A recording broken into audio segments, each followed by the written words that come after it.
पहिले माझ्याकडं मूर्त्या नव्हत्या. 1 वर्ष म्हणजे 3 वर्ष ते तसंच चालू होतं.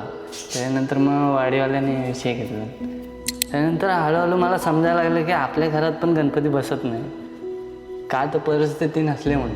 असं आपल्या मुलग्याला येऊन विचारतात, चांगला म्हणजे आपला मुलगा कलाकार आहे म्हणून त्याला विचारतात, त्याचा अभिमान वाटतो आपल्याला. मातीचा विषय कसा आहे, ती जर एकदा तुटली ना तर ती जॉईंट होत नाही परत. म्हणजे जेव्हा ते येतात ना तेव्हा तो वेगळाच आनंद असतो, पण जाताना आपल्याला ते फिलिंग येते ते वेगळी येते. म्हणजे ते भावणारी असते मनाला.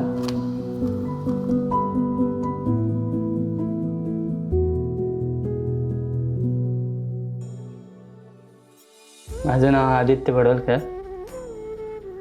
हे काम 4-5 वर्ष झाले हे काम करतोय. काम बघायचं झालं तर 18 वर्षापासून मी चालू झालं आहे आपला. तेव्हा मूर्त्या नव्हत्याच, पण तेव्हापासून चालू झालं. ही कला बघायला गेलात ना तर म्हणजे मी तेव्हा लहान होतो. म्हणजे तरी बोलला तरी मला काय समजत पण नव्हता तेव्हा. मी असं म्हणजे मातीचं खेळायचो.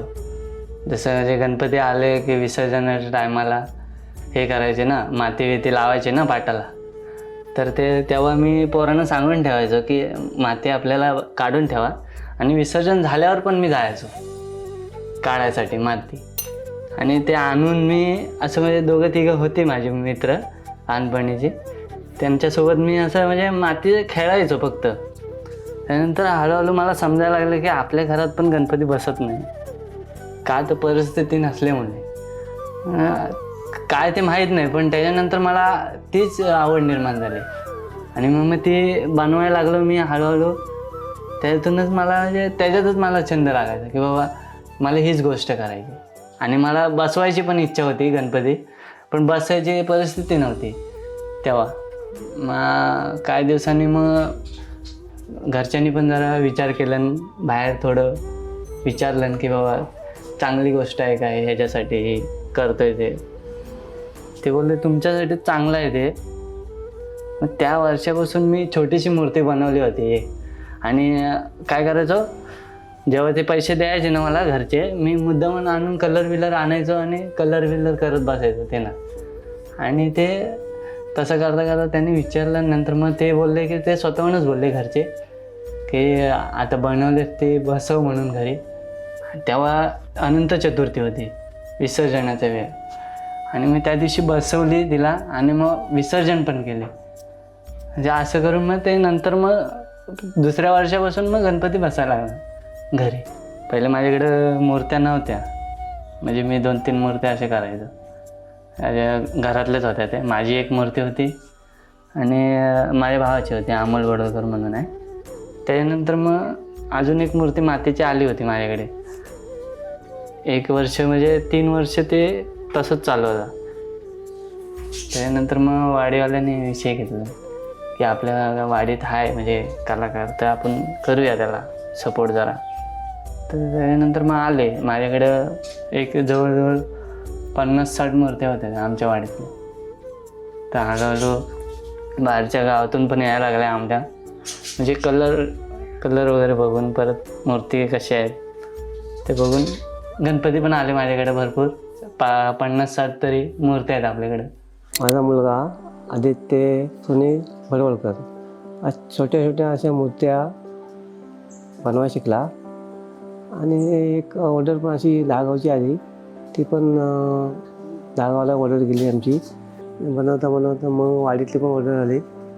असते ऑर्डर येत चालली. आणि खूप काय असं कला दाखवून द्याल सर्वांना अशी माहिती पडल्यास त्या कारखाना असा वाढत चालला. असं आपल्या मुलग्याला येऊन विचारतात, चांगला म्हणजे आपला मुलगा कलाकार आहे म्हणून त्याला विचारतात, त्याचा अभिमान वाटतो आपल्याला. असे त्यांनी कला अशी दाखवावी असा आई वडिलांचा आशीर्वाद आहे. आणि त्यांना आम्हाला पण त्या गोष्टीचा अभिमान आहे. आणि अशीच त्यांनी पुढपर्यंत कला दाखवत जावा आणि कारखाना मोठा वाढवा. माझे नाव श्रवण विलास भोसले. मी दादाकडे शनिवार रविवार माती काढवायला, परत दादाकडनं काहीतरी शिकायला मिळतं. मूर्त्या पॉलिश करायला मदत करतो. हळूहळू मूर्त्यांना पण मी आता कलर करायला शिकणार आहे दादाकडनं. दादा मला शिकवणार आहे. दादा बोलला का शनिवार रविवार तू माझ्याकडे येत जा, मी तुला शिकवील हळूहळू. तर POPची मूर्त्या आपण आणतो पेनवर ना, कारण का आपल्या इथं ते बनत नाही. कारण का आपण इथे साच्या नसल्यामुळं इथं कसे आता ह्या मूर्त्या अशाच बनवतात ते लोक पण त्याच्यावर डाय टाकतात. पण त्या आपल्या इथं ते डाय टाकायचे मला अजून त्यातलं माहीत नाही. तर आपण काय पॅटर्न स्वतः करतो म्हटल्यावर आपण डाय टाकू शकतो, पण ते माहिती नसल्यामुळं ते इथं नाही बा POPची. मग तिकडनं मी POPच्या आणतो विकत आणि ह्या मातीच्या आहेत ते इथंच बनवतो. माती आपली इथे खेडला भेटते, खेडवरून चितले म्हणून आहेत त्यांच्या इथून आणतो. इथं आल्यावर काय प्लॅस्टरचे काय फक्त पॉलिश करायचं असतो, कलरिंग वगैरे. मातीचा विषय कसा आहे, ती जर एकदा तुटली ना का ती जॉईंट होत नाही परत.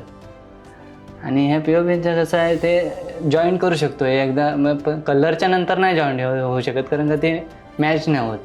पण ते आधी जर तुटलं तर POPची जॉईंट होते. आणि ह्या गोष्टी सर्व तयार व्हायला आहे ना जवळजवळ 3-1 महिना तरी लागतो. जसे मूर्त्या असतील त्याच्यावर आहे. तर मला तर 3 महिने प्रॉपर नाही लागत, पण 2 महिने तरी लागतात. 1 महिना पूर्ण बघायला गेलं तर या मातीच्या मूर्त्यानं जातं. आणि ही मातीची मूर्ती बनवायची असेल म्हटल्यावर ते पूर्ण पहिला रचायला लागतो आपल्याला. हे पूर्ण माती मळून घ्यायची, माती रचायची पहिली पाहिजे तशी आपल्याला. नंतर मग हळूहळू आता मी जसं हे रचलं आहे तसंच रचायचं. नंतर मग पाहिजे तसं आपल्याला शेप देत जायचा मूर्तीला.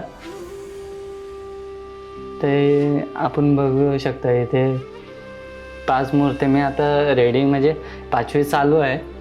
5 आता म्हणजे तसे बघायला गेलं 6 टोटल माझ्या इथं मूर्त्या बनवायच्या. त्यात हा उंदीरवाला आहे आपल्याकडं, परत लालबाग राजा बनवलेला आहे, परत नरसिंह आहे, हा वराह आहे आणि हा दगडूशेठ आता चालू आहे. अजून एक ही मूर्ती बघितल्यामुळे ते अजून एक तशीच एक मूर्ती बनवायची, ती साताऱ्याला जाणार आहे. ते त्यांना ही मूर्ती लय आवडली, त्याच्यामुळे ते बोललेत की मला पण नरसिंहच पाहिजे. ही साताऱ्यावरनं जी ऑर्डर आली ना ती कसं, तर माझा भाऊ आहे बडवळकर सुमित म्हणून, त्यांच्या ते टीममध्ये तो काम करणारा माणूस आहे. तर ते लोक असेच फिरायला आले होते आपल्या इकडे ह्या साईडला कोकण बघायचं म्हणून. तर त्याने माझ्या भावाने सांगितलं की आपल्या इथं कारखाना आहे मित्र माझ्या भावाचा, की चला बघूया म्हणून. ते लोक आले तर त्यांना ही मूर्ती आवडली नरसिंहाची. आल्यावर त्यांनी मला विचारलं मला पण भेटेल काय. बोललं तुम्ही राहता कुठे पहिलं ते सांगा. तर ते बोलले की साताऱ्याला राहतो. बोललं तुम्ही नेत असणार तर बोललं भेटेल तुम्हाला, काही टेन्शन नाही. ते म्हणतात आम्ही न्यायला येऊ स्पेशल गाडी करून, पण तुम्ही बनवून ठेवा आमच्यासाठी. पुढच्या वर्षीसाठी पण ऑर्डर आले, म्हणजे 2-3 मूर्त्यांना बघून आहे ना इथनं आपल्या किन्नर साईडच्या इकडून तो गाव आहे तिकडून एक ऑर्डर आली. ते आम्हाला स्वामी समर्थांची मूर्ती पाहिजे. बोललं भेटेल. बोललं ह्या वर्षी शक्य नाही होणार, पण बोललं पुढच्या वर्षी नक्की भेटेल. आणि ते पुढच्या वर्षी बोललेत पण की आम्हाला पाहिजेच म्हणून कन्फर्म. परत ते 2.5 फुटात एक आले. 2.5 फुटात पण तो मित्र बोलते की माझ्याकडे मूर्ती नव्हती, मला पाहिजे तशी भेटत नव्हती, म्हणून तो दापोलीतून आणत होता मूर्ती. म्हणतो यावर्षी मी तुझ्या मूर्त्या बघितल्या तर म्हणतो मला आवडल्या. बोललो देन ना, बोललो एवढं तुला आवडलं ना, बोललं तुला पाहिजे तशी मूर्ती बोललं करून दे, फक्त तू बोललं फोटो दाखव मला. ह्या वर्षी आणि आपण POPच्या जास्त मागवलेल्या, कारण का गेल्या वर्षी 50 मागवलेल्या आणि बाकी मातीच्या होत्या. त्याच्यामुळं जवळजवळ म्हणजे गेल्या वर्षी 55 आकडा होता म्हणजे. आणि ह्या वर्षी आता झाले 60, म्हणजे फक्त POPच्या. आणि ह्या 5-6 मूर्त्या सोडून म्हणजे 65 मूर्त्या झाल्यात म्हणजे यावर्षी. आणि POPचे बघायला गेलं तर ते काय एवढ्या कॉस्टली नसतात. ही मातीची मूर्ती कशी 4-5 दिवस जातात बनवायला, त्यामुळं आपली 4-5 दिवसाची मेहनत असते. परत ती मेहनत झाल्यावर पण तिचं कसं पॉलिश द्यायची असते थोडी, म्हणजे त्याला फिनिशिंग वगैरे द्यायला तो 1 दिवस जातो तसं बघायला गेलं तर. परत त्याच्यानंतर व्हाईटचं काम येतं त्याच्यावर, म्हणजे ते 4-5 वेळा त्याला उचल वाचल पण आहे. आणि त्याच्यामुळं कलरचे म्हणजे ही मातीची मूर्ती तर महागच जास्त. आणि तुम्हाला पाहिजे तसं पॅटर्न भेटणार. असं नाही की बाबा मी माझ्या पद्धतीनेच बनवतोय आणि मी तेच घ्यायचं, असं काय नाही. तुम्हाला पाहिजे तो पॅटर्न दाखवायचा, मी तो बनवणार. भले तेवढा नाही येणार पण तेवढा प्रयत्न करा. पहिली मूर्ती तयार चांगली करून घेतली, पूर्ण रचून घेतले. म्हणजे अजून तिला शेप नाही, कायच नाही शेप, फक्त मी रचले तिला. आता त्याच्यानंतर पूर्ण पायाचे ह्याच्यापासून परत हे म्हणजे बेस दाखवला आहे ना, त्याला डिझाईन देणं वगैरे बाकी आहे अजून त्याचं काम. ते दिलं का त्यानंतर मग हे पोटाचं परत दागिने आहेत ते, परत मुकुटाचं काम आहे, परत मेन हात वगैरे. हात करायला पण थोडा टाईम जातं, कारण का ते लवकर येत नाही. ते बोटं वगैरे ते पाहिजे तशी यायला टाईम जातो. आणि हे ह्याला कोणत्याही प्रकारचं म्हणजे साचा नाही, पूर्ण सगळं हाताने. आता ते लालबाग राजाचे तुम्ही बघू शकता. परत या नरसिंहाला पण मुकुटाला जी डिझाईन मारले. परत लालबाग राजाची प्रभावळ आहे ना, प्रभावळला पण ती पाठीमागे डिझाईन मारले ना, ती गेल्या वर्षीच्या लालबाग राजाची सेम कॉपी तशी मारले. थोडा टाईम गेला त्या गोष्टीला, पण ती पाहिजे तशी मला आले. परत इकडे वराची पण बघा. वराची मी फक्त फोटो बघितला होता तो तिचा, की मला आवडली ती लगेच. म्हणजे ही मला बनवायचीच आहे. बनवली ती मी आणि सेम तिच्यासारखीच आले. फक्त ती मूर्ती होती ती वरती होती, उभी होती तिच्यावर. पण ते आपण तेवढं करू शकत नाही, कारण का ती मातीची असल्यामुळं करू शकत नाही. मातीची मूर्ती जर करायची झाली ना, तर त्याला स्टँड तयार करायला लागणार, स्टँडवरती दाखवायला लागणार. तो समोरचा माणूस पण नेण्यावर आहे, तर नेल का नाही त्याच्यावर, म्हणून ती खालीच बसून दाखवली. परत उंदीरवाला पण आहे ना, त्या समोरच्या माणसाने मला फोटो पाठवलेला की अशी मूर्ती पाहिजे मला. मी त्याला बोललो की मला तेवढं जमणार नाही की फोटो दाखवले असते तेवढा ते होईलच असं नाही, पण तुला काम रेखीव देईन आणि ती पोझिशन आहे ना मूर्तीची, बोललं ती तुला देईन. तो बोलला चालेल, तशी चालेल. पण ती मूर्ती त्याने बघितलं आणि त्याला आवडली. आणि मातीच्या आणि POVच्या कसा फरक असतो, कलर आपण नाही ना मारला ना, या POVची मूर्ती खेचून नाही घे. मातीची बोलल्यास ना, तर ती तिच्यावर सुकली तरी पण ते कलर खेचते. त्याच्यामुळं ह्या मूर्त्या ना लेटच मारायच्या.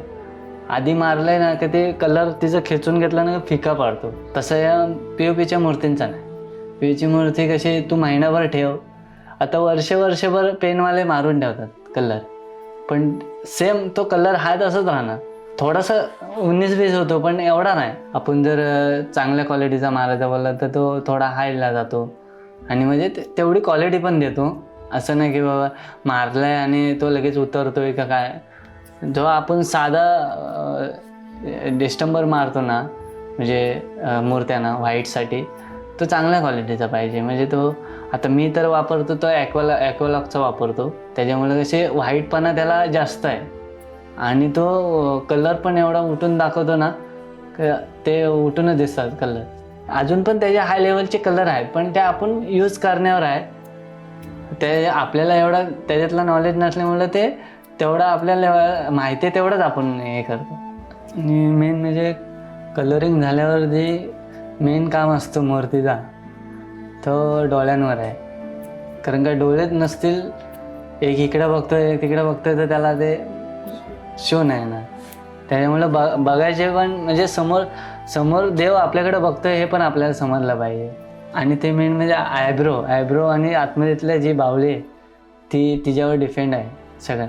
तुम्ही बघू शकता आता इथे म्हणजे पूर्ण मूर्ती तयार केली, पण मेन काम आहे ना तिचं मूर्तीचा चेहरा, आणि त्याच्यानंतर जे आपण दागिने वगैरे काढतो ना, पाठची प्रभाव, परत कपड्याला चुन्या दाखवणे, ह्याच्यात मेन काम आहे ते. पूर्ण मूर्ती तयार झाली का त्यानंतरचं काम आहे ते चुन्या वगैरे पाडणे, परत हे पूर्ण डिटेलिंग करण्यात आहे ना ह्याची गणपतीची, त्याला टाईम जातो. म्हणजे मेन काम ते आहे. त्याच्यावर मूर्ती उठून दिसते की बाबा चेहऱ्याचा एक्सप्रेशन आहेत ना ते दाखवणे. मातीच्या मूर्ती जर तुम्ही बघितलं ना ते विसर्जनाच्या नंतर आहे ना मातीच्या मूर्तीचा म्हणजे कुठलाहीच भाग भेटत नाही की बाबा हात दिसतोय की पाय दिसतोय का तोंड दिसतोय.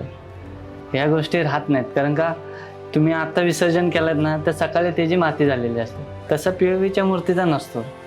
POPच्या मूर्तीचा कसा वर्ष झाला 1.5 वर्ष झाला तरी पण ती मूर्ती आहे ना तिचे कुठले नाही कुठले तरी अवयव राहिलेले असतात. पाय मला काहीतरी म्हणजे असे छोटे छोटे पार्ट असतात ना मूर्तीचे ते राहतात.